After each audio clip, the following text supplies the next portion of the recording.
Much, Pamela, and nice to meet you all. I'm Robert Buxton. Thank you for coming.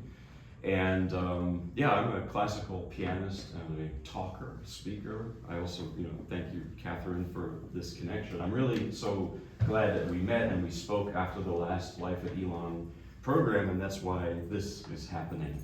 So I'll start with the theme of Jane Austen, which I sort of feel a little bit bad because it's hard to directly connect what I'm going to do, but as I keep digging, well, there are connections, and there's a quote from William Faulkner that came up as you were speaking. We're in this house, and I'm going to completely misquote it, but the past is not really past.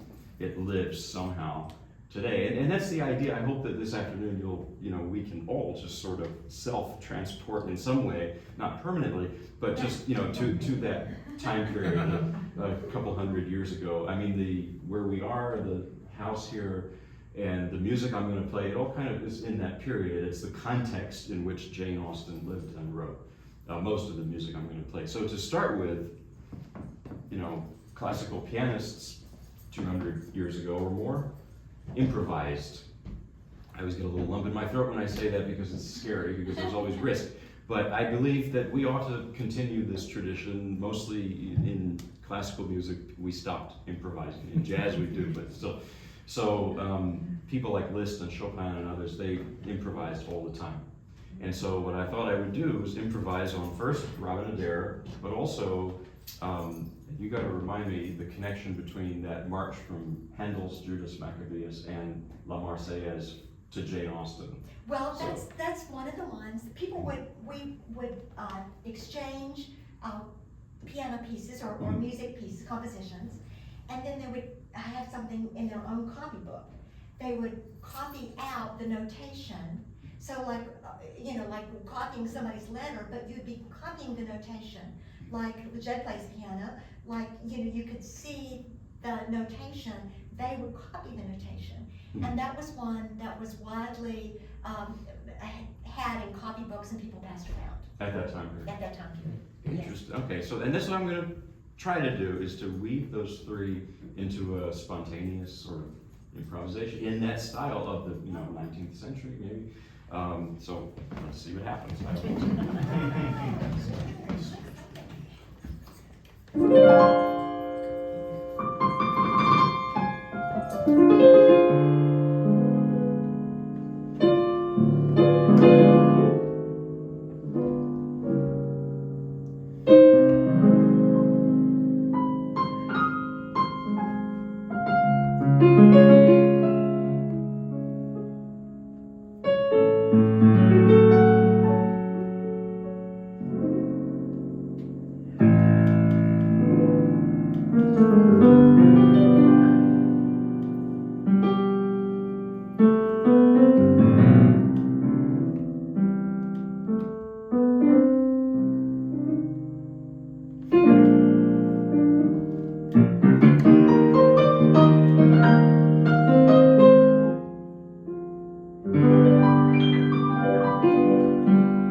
Thank you.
So that you never know, like that was something typical, and another reason I believe so deeply in doing improvisation, even if it sometimes goes, like I have to admit that Handel went in a strange direction, but I don't know.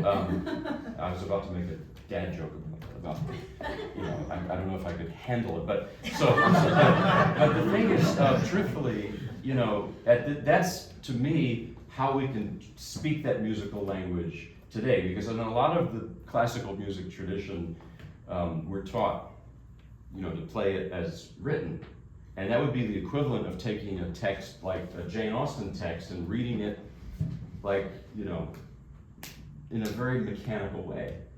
Whereas in those days, they were constantly interpreting and adding and embellishing things, and that was the performance practice. And they were literally improvising. So I feel like that's a way to sort of speak that language. So it's not really a dead language then.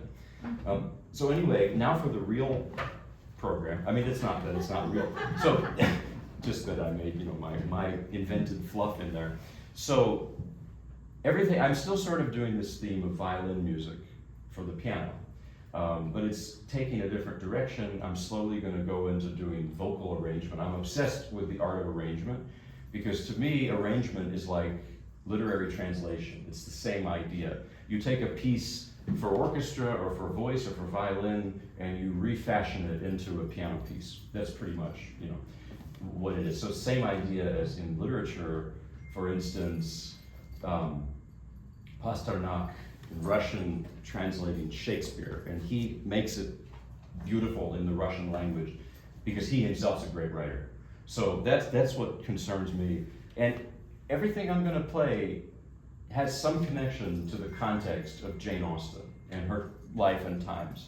I'm not an expert or a scholar, neither on Jane Austen or on history for that matter, but from the pianist's perspective, I'll try to talk about it and try to relate to this period. So the period we're looking at really is the late 18th century into the early 19th century. And this was a very turbulent time historically, obviously. You had the monarchies were falling, you had the American Revolution, the French Revolution, and then Napoleon. And some of this all in one person's lifespan could have been. And so how rapidly the world changed then, I think, is unfathomable. I mean, think about industrialization as well. That was happening. And I think that people tend to talk, and I'm not trying to diminish this, but they say, well, today, things are changing with AI. And I think there was a more dramatic change in life at that time. I may be wrong, don't quote me on that, something really, but I think it was a much more dramatic shift. And this was also, this is a big generalization to say that in the 18th century was kind of this age of enlightenment, the time of Voltaire and Rousseau, and then you have this new thing kind of, which is almost a reaction to that, romanticism.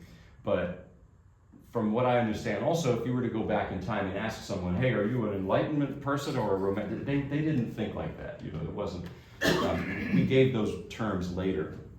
But I think in the music we can, you know, we can add that to our thinking about it. So the first piece I'm going to play is a part of Gluck's opera Orfeo. Gluck was a Viennese composer who lived in a little bit before Mozart's time, mid 18th century. So this is 1762 thereabouts. Well, Mozart actually was, what, 5 when he did that? So he was writing 6 years. He was writing music, okay, with Dad's help, of course, Leopold. You know.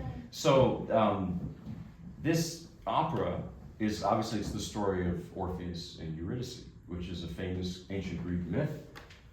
Eurydice dies and goes to the underworld, and Orpheus goes after her to save her, and he has his lyre. I point out L-Y-R-E, not L-I-A-R. It's different meaning. And he plays his lyre. He's a musician, and he charms the underworld gods, and he begs Hades, "Please let my wife come back to Earth." And Hades finally says she can, with one condition: you don't look back. And you've probably heard that. There's another story in the Bible where there's that same. And unfortunately, at the last moment, Orpheus looks back, and she goes back to the underworld, and that's it. So it's a tragic myth. However, this is the 1760s. This is the age of enlightenment. You can't have such an ending. So they actually changed the story. Cupid intervenes, and Eurydice comes back, and they have a big celebration like we're about to have, and everyone lives happily ever after. It's kind of nice in a way. This might be a little loud. I apologize. I'm still trying to get the acoustics right. This is not a period instrument. Now this melody is a mournful lament, and in the opera it's played on flute and accompanied by strings, and there are many arrangements of this. There's a violin version and beautiful old recordings of it. And then there's this piano version I'm going to do by Scambati. He was an Italian 19th century composer. And this is also an example of a kind of piece that was more fashionable to play 120 years ago on concert programs. There's a beautiful recording of Rachmaninoff himself playing this. But this art of arrangement, just like improvisation, it's something that's fallen a little bit out of fashion in the last 60, 70 years. So here is Gluck Scambati, the melody from Orpheus and Eurydice.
very sad, you know, it's just, and I tell people also, some people will tell me, you know, classical music, it's just too esoteric, it's too much in the past for me to really connect to it. And what I say is I first start by joking around. I say, look, I don't know anything about cooking, but I love to eat.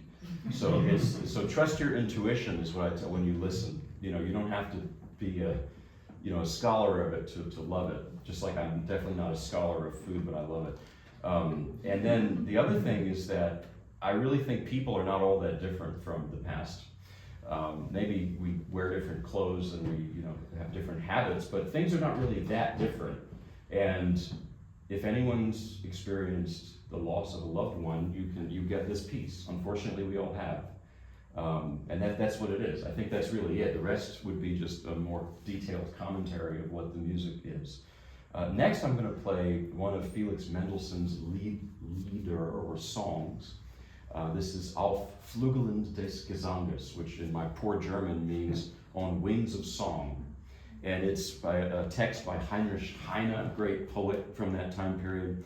And the solo piano arrangement, because I'm definitely not going to sing it in German, it's Franz Liszt did it. And this is interesting because even though Mendelssohn was born in 1809 and Liszt was only born 2 years later in 1811, they sort of are different. They're almost like creatures of different eras in some sense.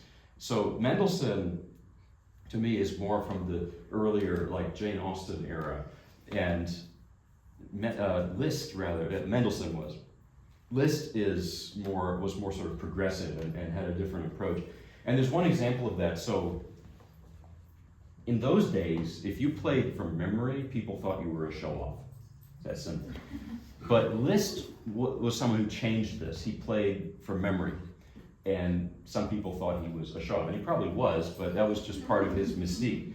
So, but Mendelssohn, unlike a lot of the great classical composers, he was actually a very warm and kind and down-to-earth person, if you can believe a classical composer would be. And there's a story about this, that he always memorized what he was playing because he was a child prodigy. He was actually writing music even earlier than Mozart was, which is just, yeah. Did he write it in his crib? Yeah, probably. But it's not a contest. By the way, as a story within a story, a true child prodigy moves you emotionally. It's not just mechanical mastery. Like Yehudi Menuhin, the violinist, if you could hear him playing when he was like 10, he might make you cry because he had maturity beyond his years. And that's just a distinction I always think about, and I think it's important because there are a lot of young kids who can go on YouTube. They can play fast and loud, but do they have that mature soul? But Mendelssohn, surely he was that kind of prodigy, and so was Mozart. But anyway, Mendelssohn with the sheet music, he memorized everything. But he didn't want people to think he was putting on airs. So you know what he did? He put sheet music in front of him for something completely different from what he was playing. That's a story about him and what he was like. And finally, I'll mention Mendelssohn was from a prominent Jewish family in Hamburg. And his grandfather, Moses Mendelssohn, was a scholar. I think he was a Torah scholar. But because of the horrible anti-Semitism of that time and place, Felix eventually converted because there was no way for him to be a musician or really much of anything in that context. And it's just a horrible thing to think about. But that's part of his background and his identity. And by the way, the poet, Heinrich Heine, was also Jewish, I just found out. And I think it's really interesting. So, at any rate, this is Mendelssohn's Liszt's reworking of Mendelssohn's song, Auf Flügeln des Gesanges, on wings of song. What's the text about? Simply, it's a love song. They all are, so pretty much, yeah.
have a watch here. I don't want to go too far over, but I'm probably around 3:15 now.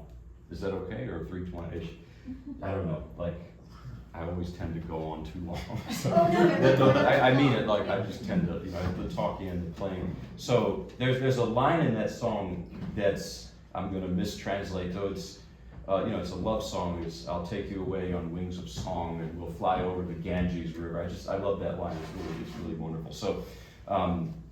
So now we're going to look at some Paganini, who was born in Genova in 1780 or so. So his life really sort of overlaps with Jane Austen's, and his famous caprices for solo violin, which these are reworkings of what I'm going to play. They were written between 1803 and 1817. 1817 is the year that Jane Austen died.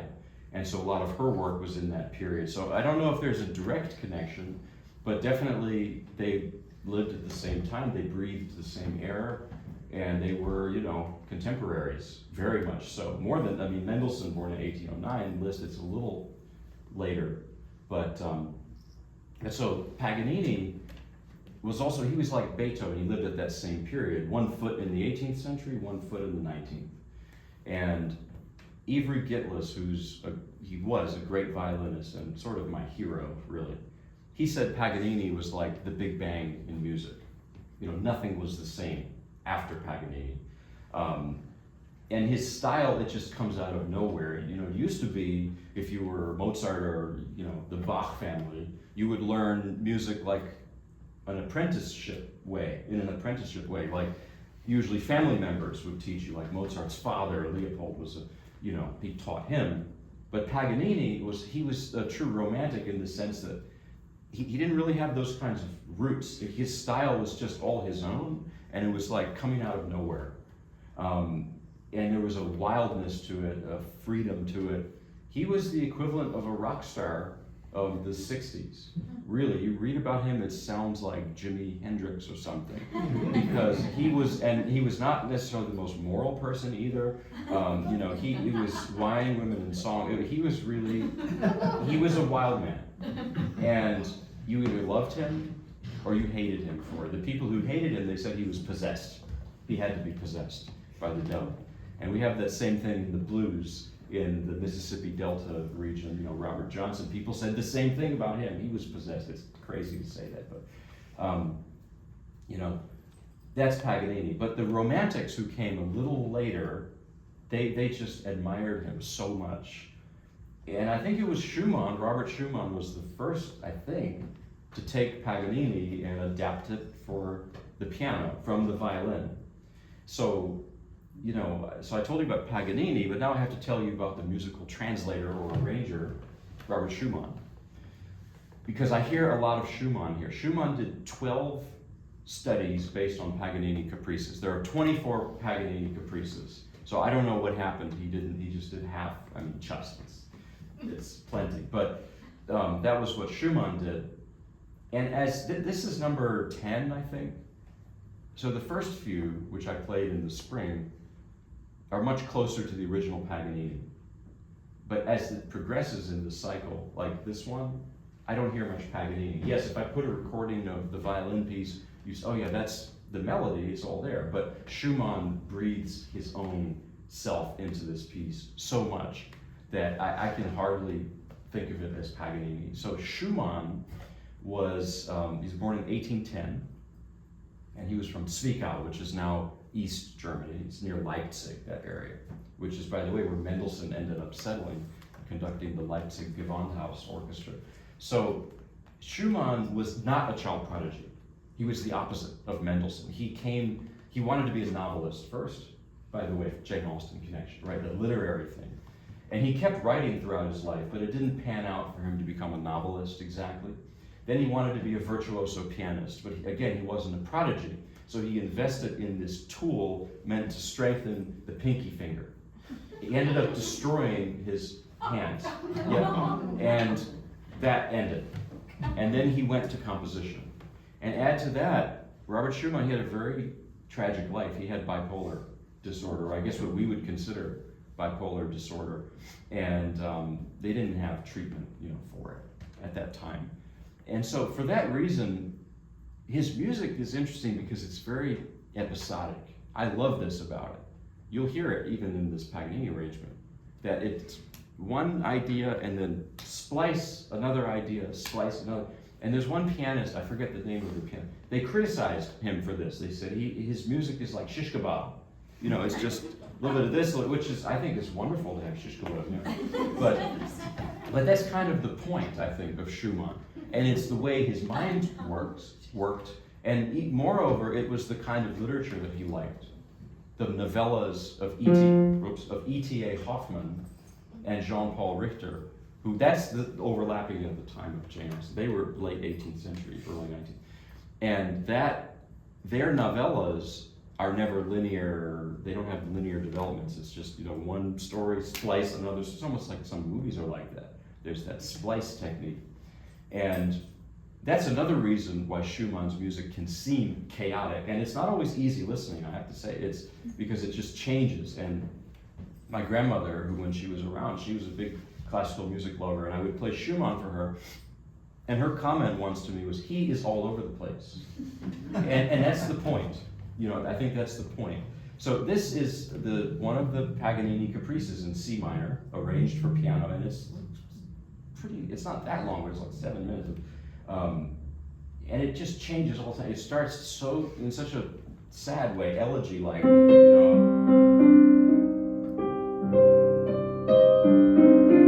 that would be this character he created, which he called Eusebius. That was his depressive side. And then all of a sudden, there's this march coming out of nowhere. And that's Schumann, and that's Florestan, he called it, his passionate side, his wild side, which frankly is his manic side. So he even gave literary names to the two parts of himself. All right, I keep wondering about the volume, so I'll adjust it as needed. But here is the piece. This is Robert Schumann's arrangement of Paganini, one of the caprices in C minor.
some of this, with the Mendelssohn and Schumann, it's heavy stuff. It's German romanticism. It is,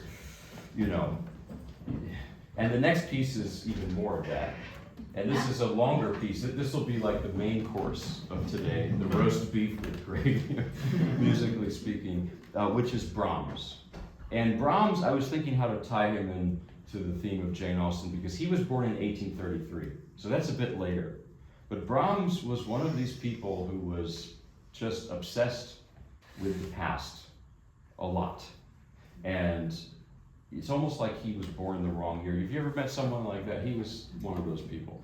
And the story of Brahms is he walked up to the Schumann's door in the 1850s, I think, early. He was a young man, teenager probably.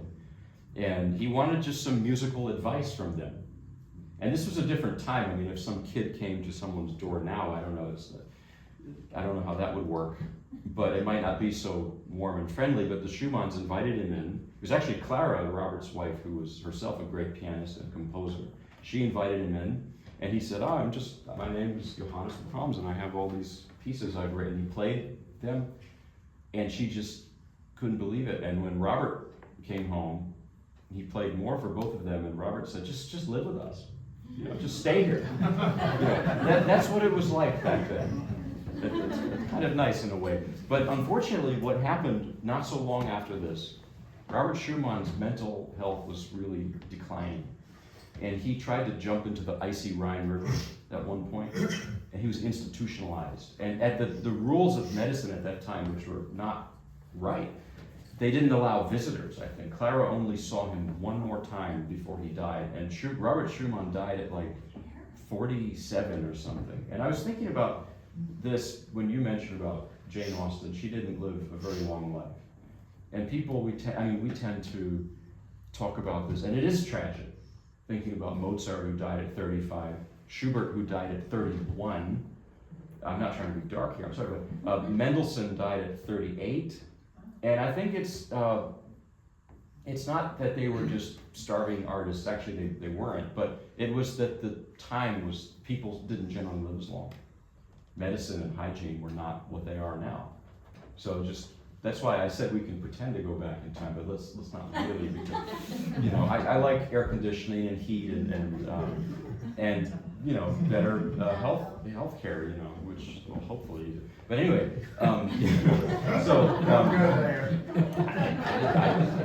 so the thing about Brahms is he really developed in these circumstances with living with the Schumanns.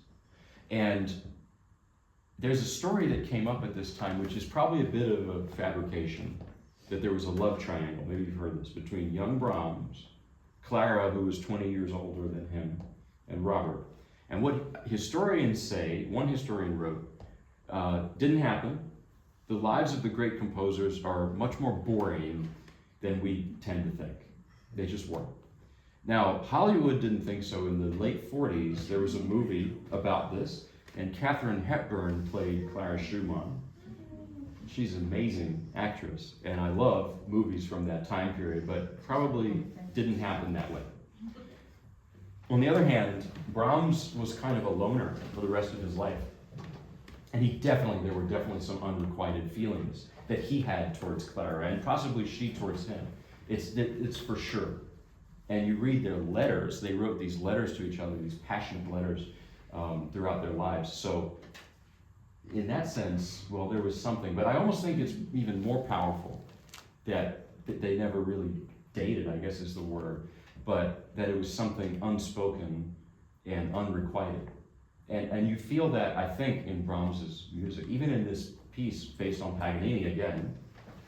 This is, I think I'm gonna play, this piece is so difficult. This is actually all of these are just, I'm being a masochist playing them.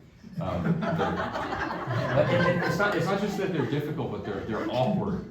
There's one thing to be difficult but attainable, and then there's music that's it just doesn't fit the hands.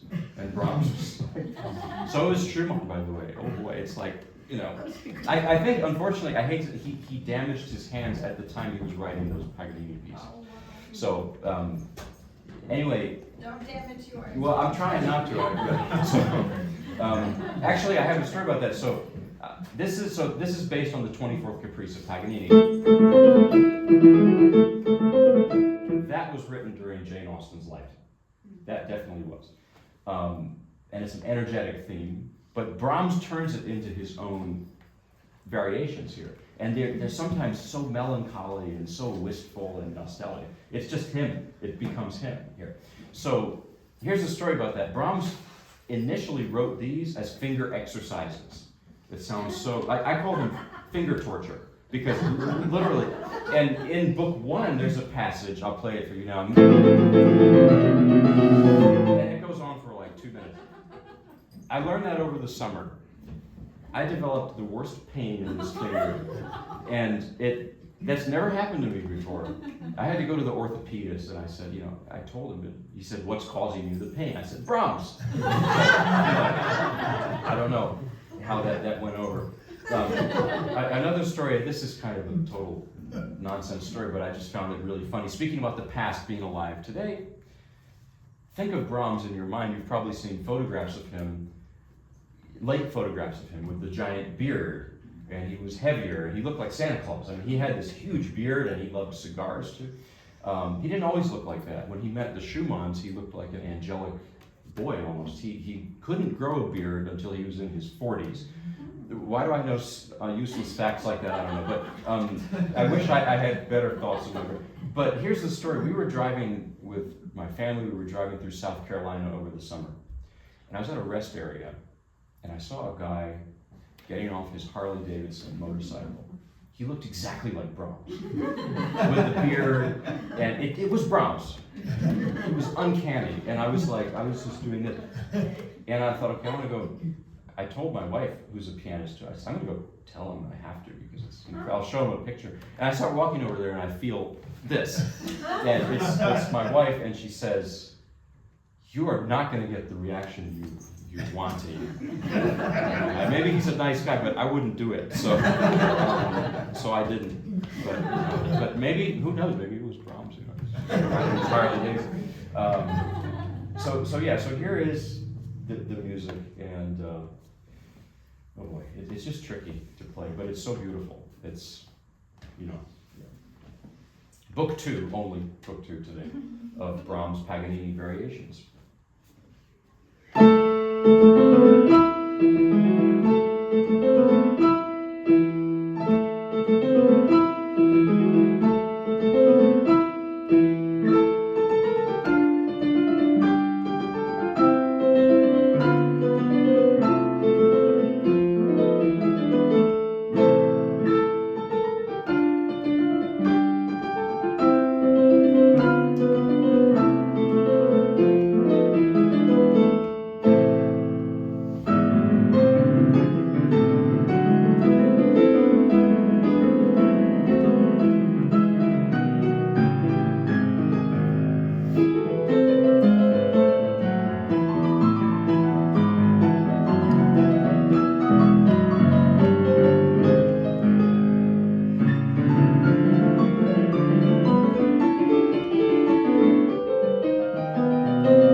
Thanks. Technically speaking, there's two kinds of piano music.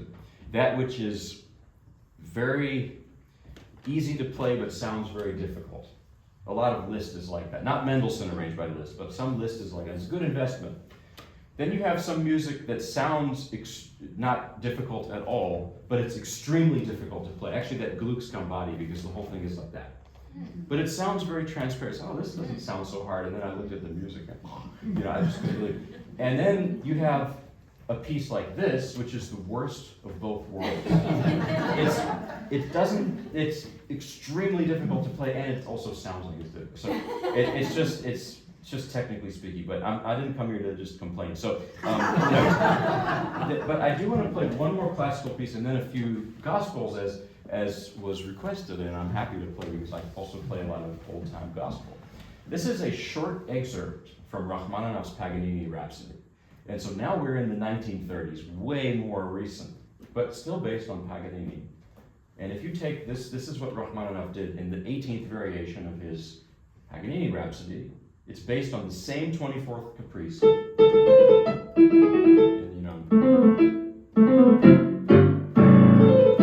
that's the Rachmaninoff in the beginning, but the 18th variation, he turns it upside down. So in other words, if you take that, and you turn it upside down, you get this. Lovely melody. Which you've probably heard somewhere before. Right. Where have you heard that? Just tell me. Yes, okay.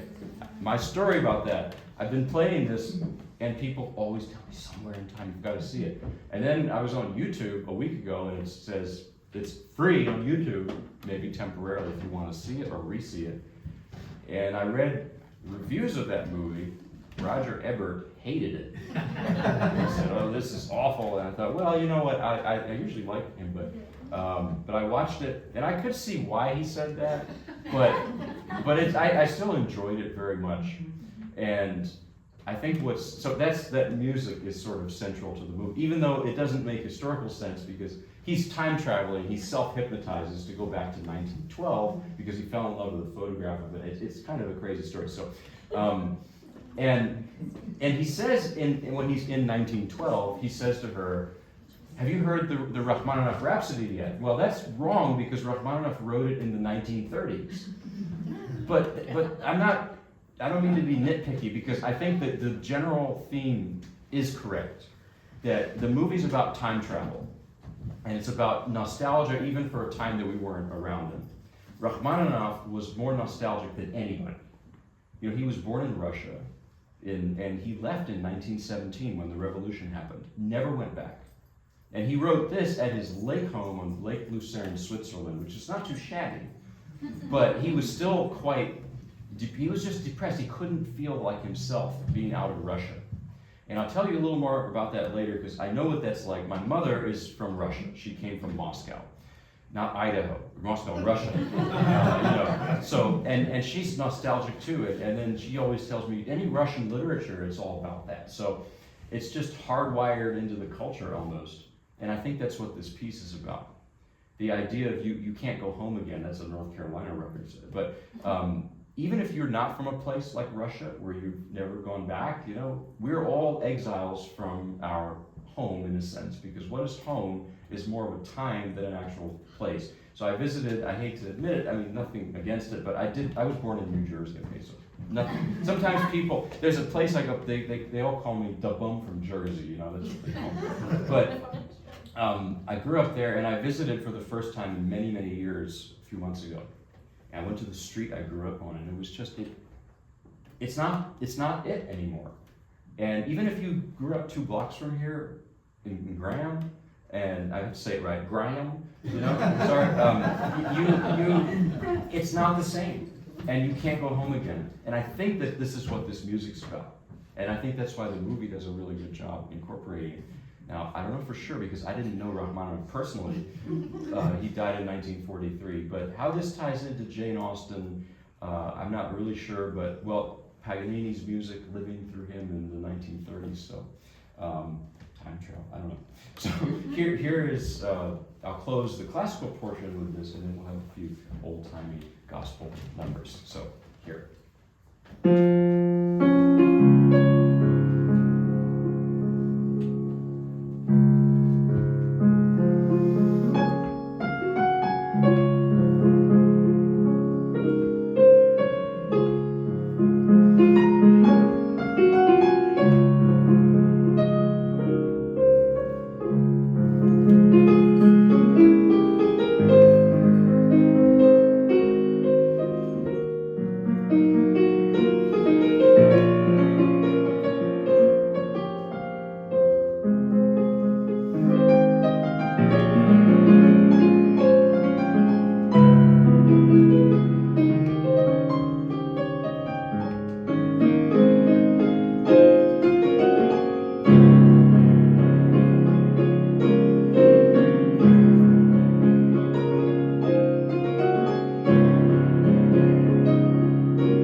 appreciate it. And here's a quiz with no right answer and no prize, except, sorry. But is there a scene from a Jane Austen novel that reminds you of that? Or that reminds you of, rather? I don't know, maybe there isn't. But Or if you haven't read Yeah. a book, but you've seen a movie? Anybody? Yes, Somewhere in Time, yeah. Oh, from a Jane Austen novel. Is there a scene that music reminds you I of? thought she asked a different. Oh, sorry, yeah, no, No. anybody?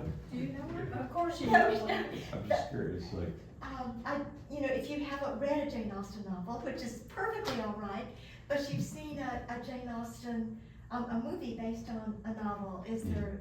Is there I think any? that's the question. it's kind of an open-ended question, I don't know. Yeah. I'm thinking Well- of Pride and Prejudice when they meet at the end.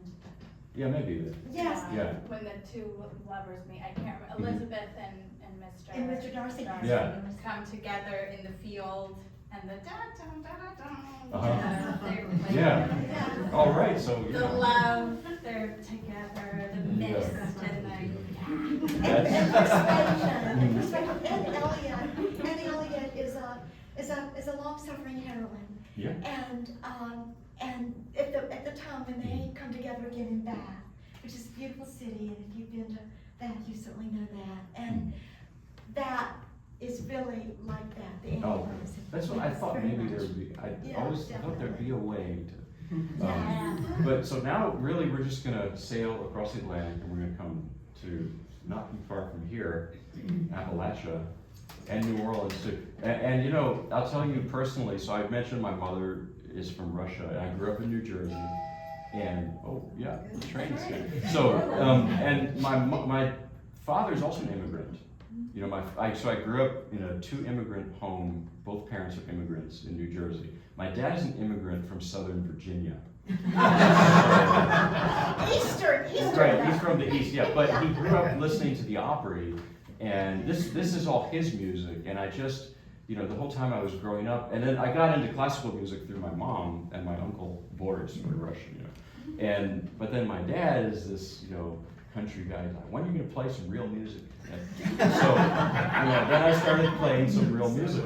So I don't know. A grand old opera. The Grand Ole Opry, yeah. Do you want me to start with Unclouded Day? Yes. Okay. All right, I'll start with that, and I'll do a little improv. So, but music's not really all that different. I mean, you talk about Schumann, Brahms, Rachmaninoff. To me, it's just music. But you know, so here is the Unclouded Day in an old time style.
I will say that's not the way Arthur Patton led it. Oh. Well, but not bad for a bum from New Jersey. And you specially requested a gospel song that I hadn't even known, which is, I feel like I know most of them, but this is Lord Build Me a Cabin in the Corner of Gloryland. It's a long title. And let me just remember how it goes, because it's sort of similar to the last one. I think I'll play that. And Hank Williams Sr. sang it. And may I quickly tell you my story about Hank Williams Sr.? I went to school in Texas, grad school, to study with a Russian pianist, Vladimir Vyardo. He won the Van Cliburn in the 70s, and he was very close to Van Cliburn, and amazing pianist, and ended up, he settled in Texas near Cliburn, you know. So I went to Texas, and it was a bit of culture shock. Even though I had spent all this time with relatives in southeastern Virginia, there's similarities, but Texas is Texas. And this is north of Dallas. And so in my first few months there, I went to Walmart, you know, to get some things, and I was in the parking lot driving, and this lady was crossing and was really taking time to cross the road. And I was stuck there, and I heard what sounded like an explosion. And I looked to my right, and it was a giant truck backing out destroying the right side of my car, the passenger wheel. And I get out, and I'm really flustered, and the driver gets out. They are tree surgeons, you know. And you know Larry, the cable guy? Yeah, okay. So he looked exactly, and he talked exactly like that. And I was just, you know, yelling at him. I said, what is going on? And he said, sir, I wasn't even looking out the rear view mirror. I apologize. And it was just, you know, and finally he said, boss ain't gonna be happy, and I ain't trying to weasel myself out of this. He said, this is quotes, I messed up, and I messed up bad. But he did not say messed up. Okay. So then the funniest thing was then his boss came, and his boss had this like 10-gallon hat and cowboy boots and maybe even spurs, I don't know. And behind him were two other guys with the same cowboy hats and boots, and it looked like a scene out of a Clint Eastwood movie, just a western, like, you know, Texas holdup or something. I mean, it was really dramatic. And he comes in, he leans on my wrecked car like this. I don't have anywhere to lean, but and he stares at me like I'm from outer space. And he just looks at me and he says, sir, are you in the medical profession by any chance? And I said, medical profession? I'm a musician. I play classical piano. And at this point, he's looking at me like I'm from Mars, you know. And I didn't know what to say, and I wanted to make a connection with him, so I thought fast, and I said, well, I like Hank Williams. And he says, Junior? Senior. I said, well, senior, of course. And then he slowly puts his arm around me. He says, kid, you're all right. Ever take care of your car? And he tells Larry the cable guy, he says, I want you to go into Walmart there, get this fella a present for his sufferance today. So he went in to buy me a present, and then stupid me, the boss, he showed me a giant brisket. He said, we're doing a cookout down yonder in the country. You're welcome to join us. And I said no because I was upset about the car, but I should have gone. It would have been amazing. but then finally, yeah, the food. And finally I get the Larry the Cable guy. He's like, sir, I got you a little present. And I got home, and I opened the bag, and it was very thoughtful. It was a tin of cherry-flavored chewing tobacco.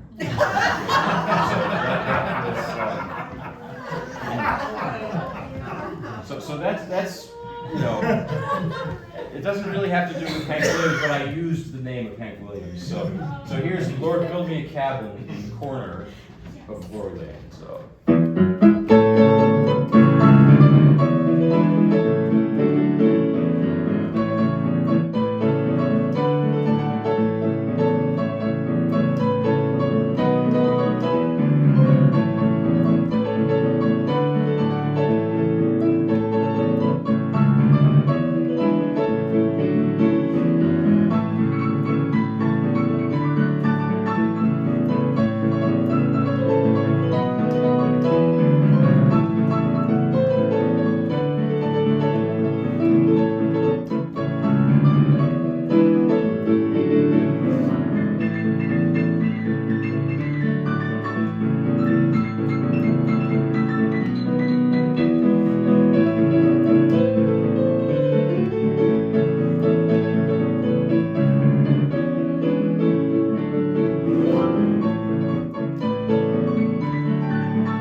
Thank you. I know we want to eat this cake, so real quick, I'll do one more. This will be in the style, unless you want more, but I Oh, can you can always do. have more. Well, I mean, I don't want to overstay my welcome. So I was thinking I would play something in the style of Mahalia Jackson, who's one of my musical, I just admire her so much. And Christmas is coming, so I thought I would do a spiritual for Christmas, Go Tell It on the Mountain, in the style that she sang it. And now you can't I have this obsession with arranging. I've done my own written out arrangements of her recordings. I did some of them at Life at Elon. And with the goal of, when it's an unattainable goal, which I like in a way, because it's a challenge, to try to translate what she does vocally to the piano. And you can't quite do it, replicate it, but you can try. So now this spiritual, of course, it's one of the great spirituals. James Baldwin titled one of his novels, Go Tell It on the Mountain, autobiographical novel. So let's see what happens with it. And it is, almost Christmas, so Merry Christmas Day.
You see the 12th night cake? I made it. It's was a cake that Jane Austen would have